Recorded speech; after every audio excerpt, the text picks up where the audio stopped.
Welcome to Ask Mr. Cloud. This video will provide an overview of Google Documents.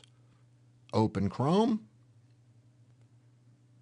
We're all signed in. Your choice is here. More, as soon as it loads. Documents. Here we have the main Documents interface. Very clean, very simple. These are our actual documents. I only have 2 at the moment, but you can sort them in various ways. Last modified, last opened, title, storage used. That would be bigger documents versus smaller documents. Priority. Over here we have settings. Display density. Sounds complicated, but no, it isn't. We're currently comfortable. Here's cozy. Here's compact. If you have a large, long list of documents, makes it a little easier to see them. Settings. There's really not much to choose from in the Google Docs settings. Choose a language and a time zone. Open items in a new window, highly recommended. Editing. Show left to right controls for Hebrew and Arabic. If you're working in Hebrew or Arabic, check that box. Create new presentations using the latest version of the editor, definitely. Analytics, if you have a website that you're going to embed these documents in, you can put your analytics tracking code there so you can see what kind of visitors and traffic you've had. We'll save that and go back to Docs. And let's go back to our comfortable display. It's always nice to be comfortable. In the upper left, we have the Create and Upload buttons. Create, you can choose what type of document you'd like to create. Document is like a Word document. Presentation is like a PowerPoint presentation. Spreadsheet is very much like Excel. Form has no twin in Microsoft Office. You can create a form with questions that you customize. It gives your audience the opportunity to respond to your questions, and then you can look at the data. Drawing is simple drawing tools. Table enables you to import data and view it graphically as graphs and such. Collection is a folder. As you see here, I have the folder of cloud images. Click that, and you can see the individual items that are in that folder, or collection in this case. Upload, files, a folder. Settings, you can convert to Google Docs format if you are importing, for instance, a PowerPoint presentation or a Microsoft Word document. It will convert those to Google Docs format, which is just slightly different, and it reads it very well. Add storage. You can actually purchase storage quite cheaply and learn more. Always encourage you to learn more, folks. The Home button will take you back to the home, your total list. So let's quickly create a document.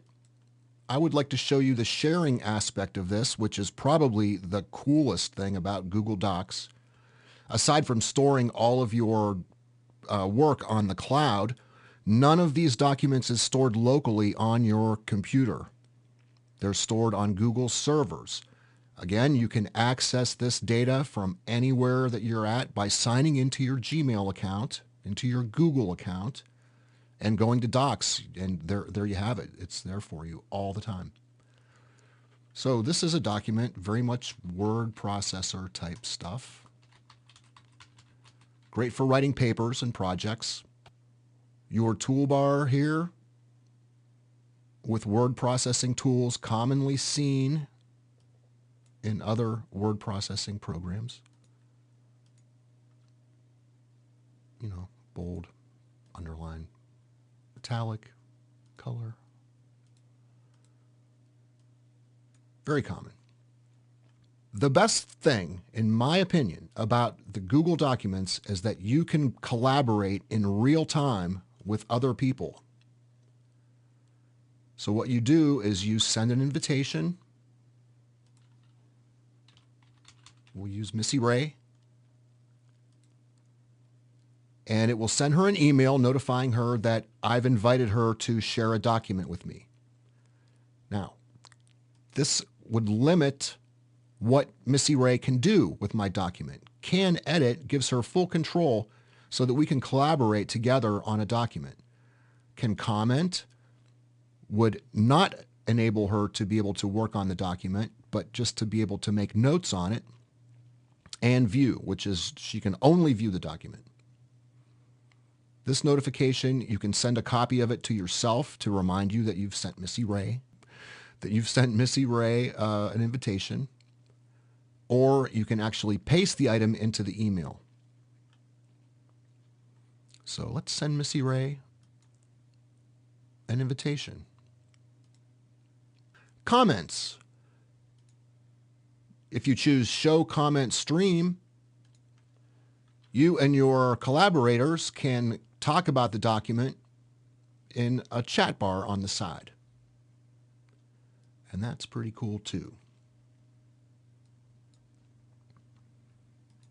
We'll have to get Missy Ray on it and we can work on a document together to show you the full capability of this. All right, I see that Missy Ray has joined us. That is awesome. Let's show the comments. Hi, Missy Ray. She's already working on my document.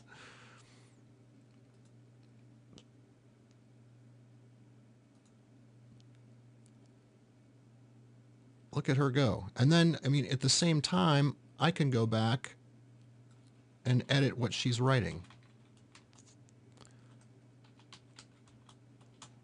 And it's just so cool. So it really is real-time collaboration.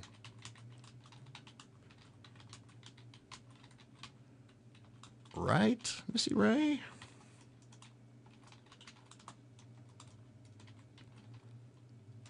For crying out loud, I can't type. So yeah, so we're able, and it can be more than just 2 people. You can have several people. You can have your team working on a document, editing, commenting, all in real time. It's beautiful.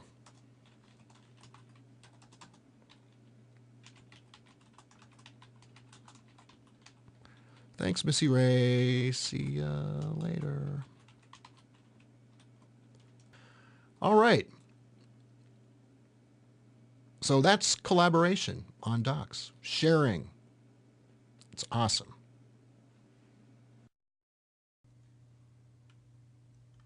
To name your document, just click up here where it says Untitled Document.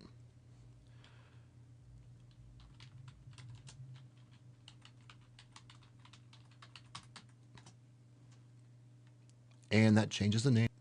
Again, with Google, you, in most cases, don't have to save. These say every time you change something, watch here. It saves automatically. So you're never going to lose your data. It's always going to be on that server. To close the document, simply go to the tab and close the tab, X out of it. And now we have our test document in the list. It's been shared, as you can see right there.